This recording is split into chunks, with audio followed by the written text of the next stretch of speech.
Kindly subscribe to our YouTube channel, see how to. Click on the subscribe button below and also click on the bell beside this. This will notify you once we drop a new video. Thank you.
Yes, my love. I'm fine.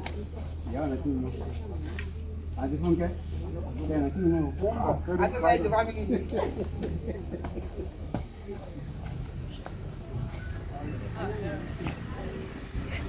Sweetie.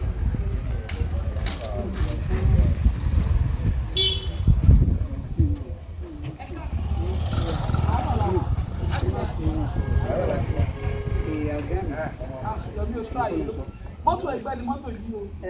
Ó jẹ́ mọ́tò ẹgbẹ́. Iwájú ẹ̀kọ́ ìlú pàmùpàmù. Ó dá kí ọmọ ní sọ́ọ̀tì. Ìjẹ́ náà ṣáì. Bàbá ti jáde o. Ẹ káàbọ̀ sà. Wàhálà bàbá ti jáde. Ẹ káàbọ̀ sà. Ẹ káàbọ̀.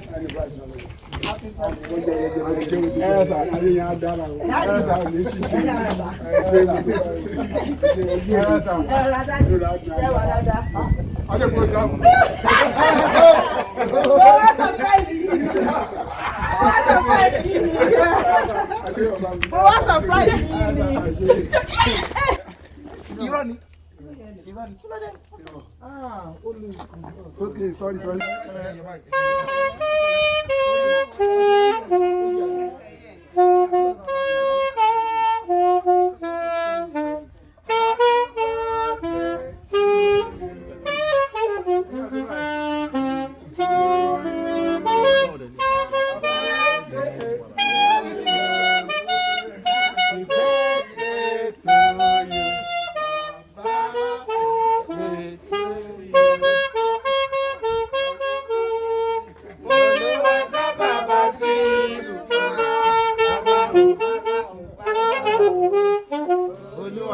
Bàbá sí fún wa.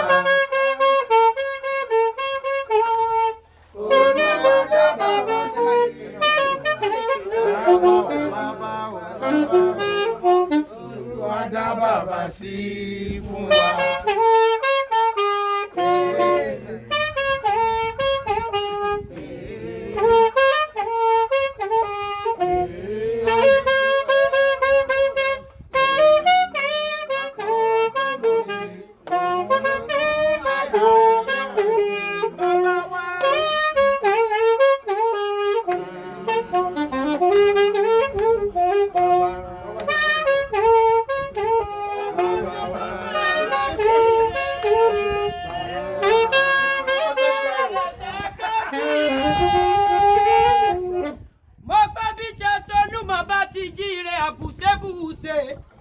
Ọdọọdún ní Sáporúwé, ọdọọdún lè rù wá wà.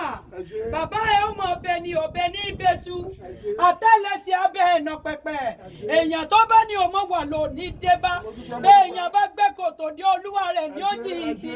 Olùsẹ̀bí ọmọ gbòǹgbò àkàlà. Ọmọ wọmúwọmú lòrò ókè o. Ọmọ nàmùnàmù lóhùn ọ̀rọ̀. Ọmọ bọ̀rọ̀ mi ò pagi, ọ̀rọ̀ mi ò pọ̀pẹ̀. Bó bá jẹ́ gbígbá gúdá lọ́rọ̀ mi lè péjọ mọ́ pa lọ. Olúmọ o. ewúrẹ́ Ẹ̀gbá orojọ́ jàrí Ẹ̀gbá ó ní ewékewé lẹ́ran jẹ kó tó sanra àgùntàn Ẹ̀gbá orojọ́ jàrí Ẹ̀gbá ó ní ewékewé lẹ́ran jẹ kó tó sanra Ẹ̀gbá mo jí ọmọ orò tí kùn yùmùyùmù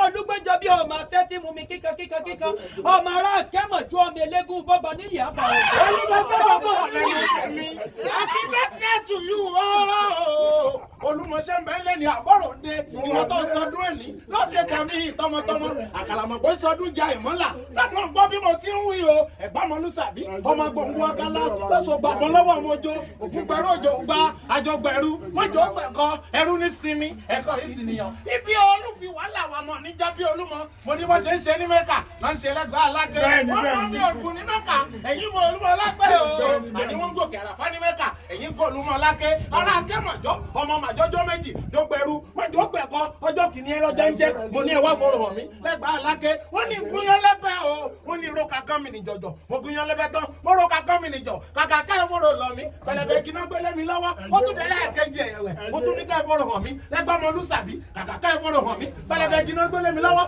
láì mọ̀ pé wọ́mú lọ́rọ̀ òkè èyí tí ọ̀bádùn yúmuyúmu àbọ̀rọ̀ lọ ni happy birthday to you. ọmọ ọlọ́run ọ̀tọ̀ọ̀tọ̀ níbẹ̀ lóde tẹ̀gbẹ́ alágẹ́.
ẹ̀dá tó bá ṣiṣẹ́ onírú wọn yóò padà wá sinmi lọ́jọ́ kan ẹ̀dá tó bá fọwọ́ ṣiṣẹ́ tó ṣiṣẹ́ lè fẹ́ nìjẹ ìwọ là àkàbà ìwọ là àkàsọ ìwọ là gbẹ́rọ orísun tí gbogbo aráyé ń pè lólùmọ Jásọ Olúmọ o mo fẹ́ mo bá ọ yọ̀ mo bá ọ dúpẹ́ kòkòkòkò làrọ̀ tálẹ̀.